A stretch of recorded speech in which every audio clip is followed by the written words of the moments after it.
நேயர்கள் அனைவருக்கும் இனிய புத்தாண்டு நல்வாழ்த்துக்களோடு பிறக்கப் போகும் புத்தாண்டு உங்களுக்கு எப்படிப்பட்ட பலன்களெல்லாம் கொடுக்கும் அப்படின்னு பார்க்கலாம். 2024ஆம் ஆண்டு முதல் நாள் திங்கட்கிழமை பிறக்குது. இந்த புத்தாண்டு உலகம் முழுவதிலுமே இருக்கக்கூடிய மக்களுக்கு அனைவருக்கும் நல்ல சுகங்களையும் வாழ்க்கையில அனைத்து விதமான சந்தோஷங்களையும் கொடுக்குவதா இருக்கட்டும். மாலை நேரத்தில் கோயில்களில் சிறப்பு வழிபாடுலாம் நடைபெறும். பொதுமக்கள் அருகில் இருக்கக்கூடிய கோவிலுக்கு சென்று வழிபாடுகளை நடத்தி வாங்க. காலபுருஷ தத்துவத்தின்படி 2024ஆம் ஆண்டுல சனி பயிற்சி, ராகுகேது பயிற்சி அப்படிங்கிறது எதுவும் கிடையாது. குரு பயிற்சி மட்டுமே மே 1ஆம் தேதி இருக்குது. குரு பகவான் மே 1ஆம் தேதி மேச ராசியிலிருந்து ரிஷப ராசிக்கு போறாரு. சனி பகவான் கும்பராசியிலேயே ஆட்சி அமைத்து பயணம் செய்கிறாரு. ராகு பகவான் மீன ராசியிலையும் கேது பகவான் கன்னி ராசியிலையும் பயணம் செய்கிறாரு.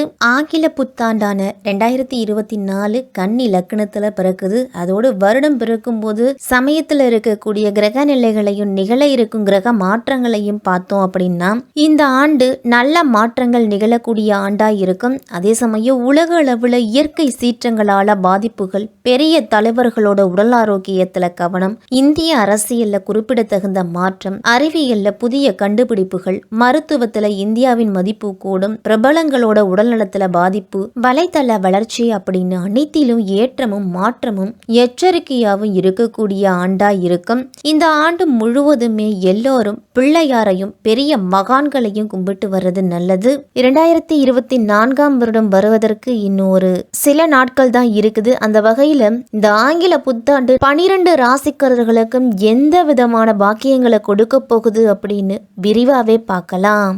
ரிஷபராசிக்காரர்கள் அனைவருக்கும் இனிய புத்தாண்டு நல்வாழ்த்துக்களோடு பிறக்கப் போகும் 2024 உங்களுக்கு எப்படி இருக்கும், என்னென்ன மாற்றங்கள் நிகழப்போகுது உங்களுக்கு அப்படின்னு பார்க்கலாம். இந்த ஆண்டு ஆரம்பமாகும் நாள்லயே உங்க ராசிக்கு 12ஆம் இடத்துல குரு பகவான் இருக்கிறாரு. 5ஆம் இடத்துல கேது, 7ஆம் இடத்துல புதன் சுக்கிரனோட சேர்க்கையும், 8ஆம் இடத்துல சூரியன் செவ்வாய், 10ஆம் இடத்துல சனி, 11ஆம் இடத்துல ராகு அப்படிங்கிற நிலையில தான் இந்த ஆண்டு துவங்குது.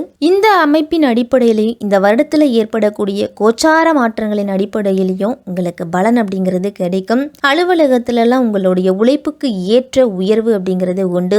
எந்த செயலையும் திட்டமிட்டு நேரம் தவறாமல் செய்வீங்க அப்படின்னா உங்களுக்கு மிக மிக முன்னேற்றம் அப்படிங்கிறது உண்டு. பொறுப்புகளை புலம்ப வேண்டாம். இடமாற்றம், பதவி மாற்றம்லாம் வந்தா தவிர்க்காம ஏத்துக்குங்க. ரிஷபராசிக்காரர்கள் எல்லாரும் மேலதிகாரிகளிடம் வாக்குவாதம் செய்ய வேண்டாம். புறம் பேசுவோருடன் எச்சரிக்கையா இருக்கணும். பூர்வீக சொத்தெல்லாம் இந்த ஆண்டு உங்களுக்கு கண்டிப்பா கிடைக்கும். இதுவரைக்கும் இழுபறி நிலையிலே இருந்துட்டு வந்த பூர்வீக சொத்துக்கள்லாம் இனி கைக்கு கிடைக்கும். உறவுகளிடையே இருந்து வந்த மனக்கசப்புகள் எல்லாமே நீங்கும். சுபகாரிய தடைகள் தெய்வ வழிபாட்டால நீங்கிறதுக்கு வழி உண்டு.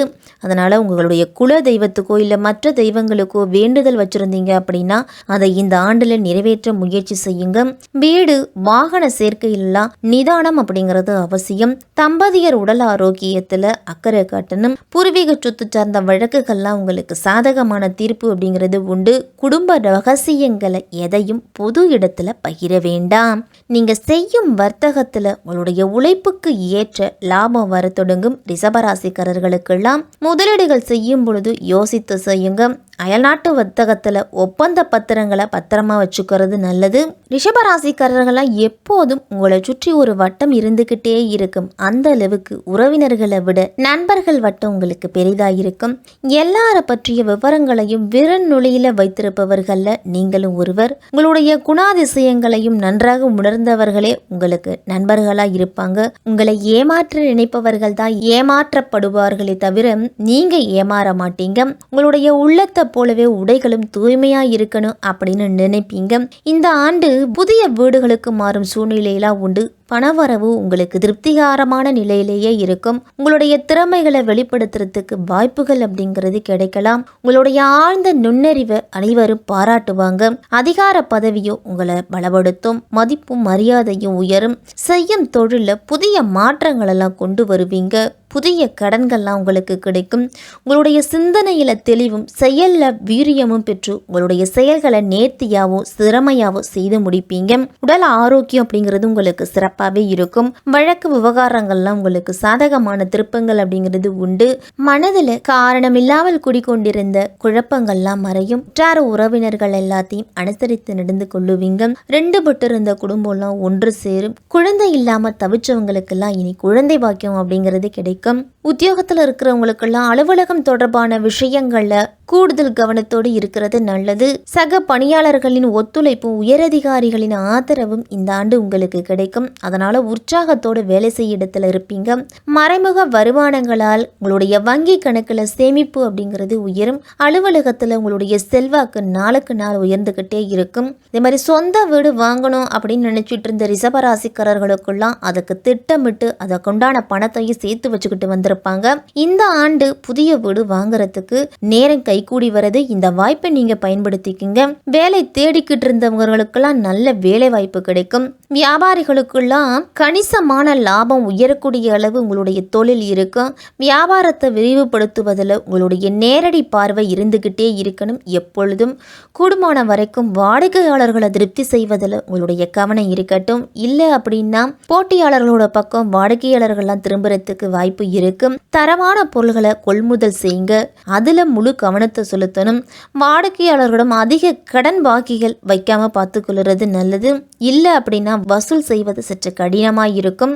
வணிக சங்கங்கள்ல உங்களுக்கு பதவிகள்லாம் கிடைக்கிறதுக்கு வாய்ப்பு இருக்கும். கலைத்துறையில் இருக்கிறவங்கெல்லாம் புதிய வாய்ப்புகள் எளிதில் கிடைக்கக்கூடிய காலகட்டம். நீங்க பெரிய முயற்சி செய்ய வேண்டிய அவசியம் இல்லாமலே உங்களுக்கு வாய்ப்புகள்லாம் தேடி வரும். இருந்தாலும் சக கலைஞர்களின் போட்டி உங்களுக்கு கடுமையாவே இருக்கும். புதிய ஒப்பந்தங்கள்ல கையெழுத்திடும் பொழுது முழுமையா படிச்சு பார்த்துட்டு அதன் பிறகு கையெழுத்திடுங்க. உங்களுடைய புகழும் பொருளாதார அந்தஸ்தும் உயரத்துக்கெல்லாம் வாய்ப்பு இருக்கு. எல்லோரிடமும் அனுசரணையாகவும் சுமூகமாகவும் நடந்துக்குங்க. உங்களுக்குரிய வாய்ப்புகள் சில கலைஞர்களுக்கு கை நழுவி போகாம காத்து கொள்ள முடியும். எல்லாரிடத்திலையும் அனுசரணையாகவும் சுமூகமாகவும் நடந்துக்கிட்டீங்க அப்படின்னா உங்களுக்குரிய வாய்ப்புகள்லாம் கை நழுவாம இருக்கும். இதை கவனத்துல வச்சுக்கிறது நல்லது. கலைஞர்கள் எல்லாரும் மாணவர்கள்லாம் படிப்புல மட்டும் இல்லாம விளையாட்டு போட்டிகள் போன்ற பிற துறைகளிலும் உங்களுடைய திறமைகளை வெளிப்படுத்தி பாராட்டுதலை பெறுவீங்க. வெளிநாடுகளுக்கு சென்று கல்வி பயிலும் வாய்ப்பு பெறக்கூடிய நிலையெல்லாம் இருக்குது. அரசு வழங்கும் கல்வி சலுகைகள்லாம் உங்களுக்கு கிடைக்கும். பிற துறைகளில் ஈடுபாடு கொண்டிருந்தாலும் இப்போதைக்கு படிப்பு மட்டுமே முக்கியத்துவமும் முன்னுரிமையும் கொடுக்கணும். ரிஷபராசி மாணவர்கள் எல்லாரும் அரசியல்வாதிகளுக்கெல்லாம் தன்னலமற்ற உண்மையான தொண்டின் காரணமா தலைமையோட பாராட்டுதலையும் நன்மதிப்பையும் பெறுவீங்க. மன உறுதியும் விசுவாசமும் உங்களுக்கு பொறுப்பான பதவிகளை கொடுக்கும். அதன் காரணமாவே பொருளாதார அந்தஸ்தை நீங்க உயர்த்து கொள்ளுவீங்க. தலைமை மட்டும் இல்லாமல் தொண்டர்களும் உங்களை மதிப்பாங்க. அதனால் நாளுக்கு நாள் உங்களுடைய செல்வாக்கும் சரி சொல்வாக்கும் சரி உயரும். உங்களுடைய மன உறுதியை தொடர்ந்து கடைபிடிக்க வேண்டியது அவசியம். பெண்களுக்கெல்லாம் வேலை நிமித்தம் காரணமாக வெவ்வேறு ஊர்களில் இருந்தவர்கள்லாம் இனிமேல் ஒன்று சேர்ந்து வாழக்கூடிய நிலை உண்டு. திருமணம் இதுவரைக்கும் தடைப்பட்டு வந்திருந்துச்சு அப்படின்னா இனிமேல் திருமண யோகம் அப்படிங்கிறது வரும். சிலருக்கெல்லாம் காதல் திருமணம் முடிக்கிறதுக்கு வாய்ப்பு இருக்கு. ஆடை ஆபரண சேர்க்கையெல்லாம் உண்டு. திருமணம் சுபகாரிய நிகழ்ச்சிகள் எல்லாம் கலந்து கொள்ளுவீங்க. குடும்ப விஷயங்களை சற்று கவனம் செலுத்தி சிறு சிறு பிரச்சனைகளா இருந்தாலும் அதை அப்பவே பேசி தீர்த்து முடிக்கிறது தான் நல்லது. புத்திரர்கள் வழியில மகிழ்ச்சி அப்படிங்கிறது உண்டு. ரிஷபராசிக்காரர்கள் எல்லாருமே வெள்ளிக்கிழமை தோறும் அருகில் இருக்கும் பெருமாள் கோவிலுக்கு சென்று 11 முறை வலம் வந்து 7 அகல் விளக்குல நெய் தீபம் ஏற்றி விஷ்ணு பகவானை வழிபட்டுட்டு வாங்க. உங்களுக்கு இருக்கக்கூடிய பண பிரச்சனை அப்படிங்கிறது நீங்கும். உறவினர்கள் மற்றும் நண்பர்களுடன் இருந்து வந்த கருத்து வேற்றுமை எல்லாமே நீங்கும். இந்த ஆண்டு காலையில எழுந்து நீராடிட்டு ஓம் ஸ்ரீ மகாலட்சுமியே நமக அப்படிங்கிற மந்திரத்தை 9 முறை சொல்லி உங்களுடைய வேலைகளை தொடங்குங்க. உங்களுடைய வேலைகள்ல நல்ல முன்னேற்றமும் வெற்றியும் கிடைக்கும் ரிஷபராசிக்காரர்களுக்கு.